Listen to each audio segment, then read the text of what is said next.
Soyez les bienvenus dans notre deuxième séance sur la transmission du leadership, encore le pouvoir du mentorat et de la succession de leadership. Merci. C'est le pasteur Salomon Kaninga, le seul dans votre émission en l'œil de l'Église. Merci pour être encore nombreux. Je pense bien nous étions en train de parler sur le leader. Un vrai leader, c'est que celui qui a découvert quelque chose pour mourir avec. Le vrai leader n'est pas celui qui a découvert une chose pour vivre, mais celui qui a découvert quelque chose pour mourir, pour vivre, pour quelque chose qui est plus important que la vie. Donc, il a découvert quelque chose et il a la passion de mourir pour ça. C'est ça le vrai leadership. Les problèmes avec notre génération, nous ne voulons pas mourir, mais nous voulons vivre. Avec des grandes maisons, nous voulons vivre avec des véhicules, nous voulons vivre avec des luxes, nous voulons vivre avec des richesses, nous voulons vivre avec de grosses sommes d'argent, avec des comptes bancaires.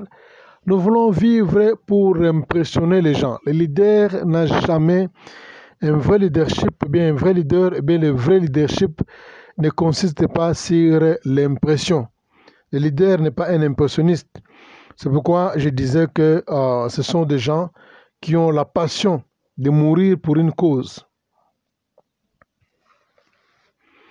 Mourir, c'est une partie de leadership. Exemple, donc mourir, la mort. Donc, je disais, la mort, et bien mourir. Donc, c'est une partie de leadership. Donc, un vrai leader, c'est quelqu'un qui a découvert quelque chose pour mourir avec. Quelque chose qui est plus précieux que la vie. Quelque chose qui est plus important que la vie. Le leader, c'est quelqu'un qui a découvert quelque chose qu'il doit mourir avec et il a cette passion-là. Alors, je pense bien s'il faut prendre l'exemple du Seigneur, c'est clair, vous allez bien définir. Le leader de tout le temps, le leader par excellence, le Seigneur Jésus-Christ, je pense bien, vous allez clairement comprendre les termes que je suis en train de détailler, que le leader, c'est quelqu'un qui a découvert quelque chose qui est plus important que la vie. Il a découvert quelque chose et il a la passion de mourir à cause de cette vision, à cause de cette chose-là. C'est pourquoi nous allons prendre l'exemple du Seigneur et tout ce qui est arrivé dans la vie du Seigneur. Le Seigneur a compris que le salut était plus mieux que la vie physique. Il a compris, il avait une passion de poursuivre sa vision du salut, de la rédemption. Vous comprenez? De c'est alors qu'il s'est retrouvé par la mort, puisqu'il avait compris que non, il est venu pour mourir à cause d'une cause. Il a découvert une cause qui est plus importante que la vie physique. C'est-à-dire quoi? C'était la rédemption, l'œuvre du salut. Et il a accepté de mourir, parce qu'il avait la passion, il avait une profonde passion. Et je pense bien, on peut aussi prendre l'exemple de Martin Luther King. Je pense bien, j'étais en train de regarder le film de Martin Luther King, l'extrait de son discours, l'extrait de son dernier discours. Nous le savons très bien qu'il était arrivé à un moment donné où les oppresseurs envoyaient des messages à Martin Luther King, le pasteur protestant, en lui disant que s'il n'arrête pas avec ce qu'il était en train de faire, il allait perdre sa vie. On lui a envoyé le message de menace par des lettres, par des courriers, par des correspondants, par des délégations secrètes. Et à tout moment, on lui faisait qu'intimider pour qu'il puisse s'arrêter avec cette vision qu'il avait. Il était un activiste des droits de l'homme, ça tout le monde le sait, et il avait reçu la mission de la part du Seigneur pour l'intégration de la race noire dans la communauté américaine. Et à part ça, ce sont des gens qui ont lutté pour la non-violence et pour les droits de l'homme. Vous savez, malgré toutes les menaces que le pasteur Martin Luther King avait reçues, dans son dernier discours, j'avais suivi ça, vraiment ça m'a fait pleurer. quand il disait que non, j'ai vu un rêve, I've seen a dream, I have a dream. Dans le dernier discours, quand il parlait devant la chair avec arrogance, il criait comme un lion. Il a dit un élément qui est tellement consistant. Il a dit que non, je sais bien que je suis un jeune homme. Et comme tout jeune homme, j'ai besoin d'avoir une longue vie, puisque j'ai encore de petits-enfants. J'ai le désir de vivre longtemps comme tous les jeunes hommes ont le désir, ont le souhait de vivre longtemps. J'ai ce souhait comme j'ai des petits-enfants. Mais, à l'instant, ça ne me concerne plus.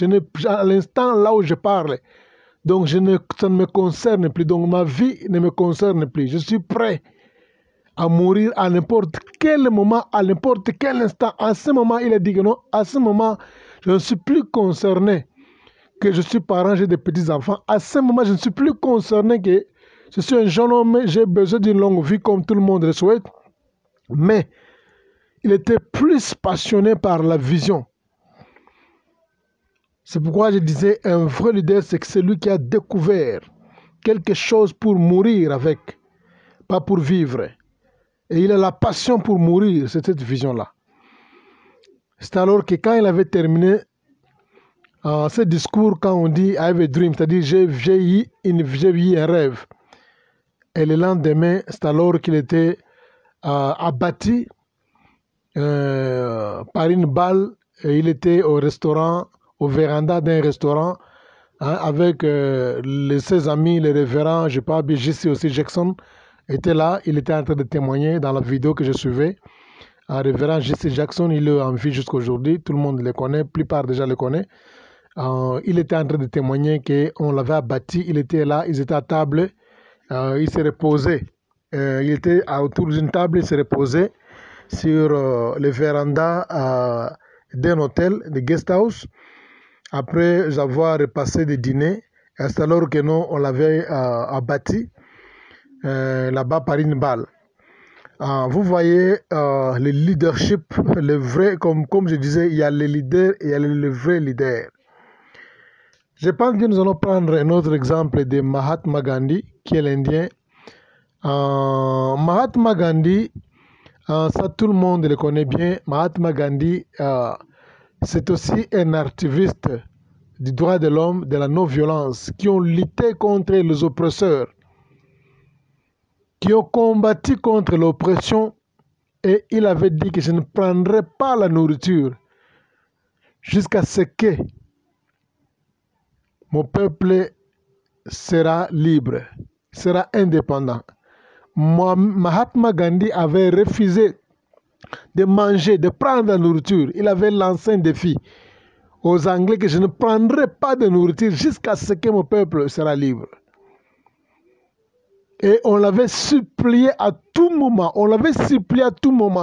pour prendre la nourriture, il avait refusé. Et cet homme était mort avec 40 kilos. Il était mort avec 40 kilos parce qu'il avait refusé de manger.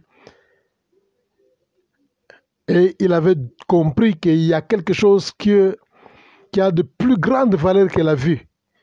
La vision qu'il avait, il avait découvert dans sa vision que sa vision de chercher la liberté, l'indépendance, la délivrance de son peuple était plus précieuse que la vie.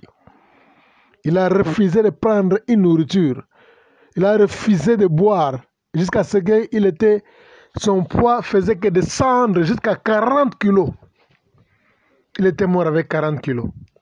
Et il est aussi abattu en 1948 quand j'étais en train de vérifier dans les archives par une balle. Je pense bien il y a parmi vous les gens qui ont une liste sur la mort des 12 apôtres, comment ils étaient morts. Ça ne vaut pas la peine de donner tous les détails, mais néanmoins, quand vous allez faire les analyses de chaque apôtre, la plupart étaient assassinés à cause d'une vision. C'est-à-dire qu'ils avaient trouvé quelque chose qui était plus précieux que la vie. Et il était dédié à poursuivre cet objectif jusqu'à la fin.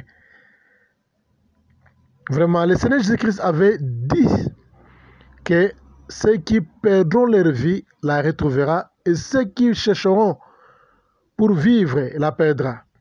De celui qui va perdre sa vie, il va les retrouver. Mais celui qui cherchera à gagner sa vie, il va les perdre. Vraiment, soyez bénis. Ce sont des histoires qui me touchent profondément. Si tu as besoin d'être un vrai leader, en tout cas, je vous demanderai de suivre à la lettre ces enseignements. Nous sommes en train de parler sur la succession du pouvoir, ou bien la passation du pouvoir, ou bien la transmission du leadership, le pouvoir du mentorat et de la succession. Je pense bien, c'est très bien de suivre ça jusqu'au bout. Beaucoup des hommes de Dieu, leurs vies seront transformées. Et ce sont des messages qui vont révolter votre vie. Vous allez commencer à voir les choses autrement. Si tu n'es pas prêt à mourir à cause de ta vision, tu es encore superviseur, tu es un manager, tu es encore un représentant, tu n'as pas encore la capacité de leadership en toi. Si tu n'es pas encore prêt pour mourir pour une cause, mourir pour une vision, en tout cas, tu n'as pas encore découvert quelque chose, même ton appel ministériel. Si tu n'es pas prêt pour accepter la mort à cause de cette passion-là, qui est plus précieuse ta vie. Donc, tant qu'un leader, tu dois comprendre que ton appel est plus précieux que la vie. Ton appel, ton ministère, les 5 ministères sont plus précieux que la vie. Il y a des points qui viendront. Tu dois comprendre que l'appel que Dieu t'a donné est plus précieux que la vie. Il n'y a aucune chose qui peut te séparer avec cet appel qui est sacré. Et tu dois accepter, être prêt à mourir. Quand tu es prêt à mourir à cause de cette vision, c'est alors que tu es classé dans le leadership. Tu dois te poser la question de savoir, avec cette vision que j'ai, suis-je prêt à mourir jusqu'à la fin pour la défendre? Est-ce que tu es prêt à mourir pour défendre ta vision, ton appel? Mais si tu n'es pas prêt, signifie que tu es juste un superviseur. Tu es juste un représentant légal, comme je disais, un manager temporaire, mais tu n'es pas encore prêt pour être un vrai leader. Parce que le vrai leadership, c'est découvrir quelque chose qui est plus important que la vie. Je reprends ça. Ça, il ne faut jamais oublier. Il faut souligner ça. Il faut souligner ça dans votre mémoire. Le vrai leadership, c'est découvrir quelque chose qui est plus important que la vie, plus précieuse que la vie, plus utile que la vie. Je vais vous donner quelques clés du vrai leadership. Nous avons quelques clés du vrai leadership avant que nous puissions entamer notre aspect sur la transmission du leadership et le pouvoir du mentorat et de la succession. Et nous devons d'abord comprendre ces principes ici, ces clés plutôt, les clés du vrai leadership, c'est tellement important. Première clé du vrai leadership, on dit la conviction et la passion, c'est quelque chose à sacrifier et mourir pour une cause. Donc, les clés de leadership sont que deux. La première, c'est la conviction et la deuxième, c'est la passion. Nous avons 2 clés de leadership, 2 clés seulement. Première clé de leadership, c'est la conviction. Conviction d'abord. La conviction, quand tu n'as pas la conviction, tu ne peux jamais accepter de mourir pour une cause. Si tu n'as pas la passion, tu n'iras pas jusqu'au bout, tu vas abandonner puisque tu n'as pas cette passion. La passion, c'est plus que les fardeaux. La passion, c'est plus que les fardeaux. Quand tu dépasses les limites des fardeaux, c'est alors que tu commences les limites de la passion. Les 2 clés de leadership, il n'y en a que 2. Nous avons la conviction et nous avons la passion. Quelque chose à sacrifier et à mourir pour une cause.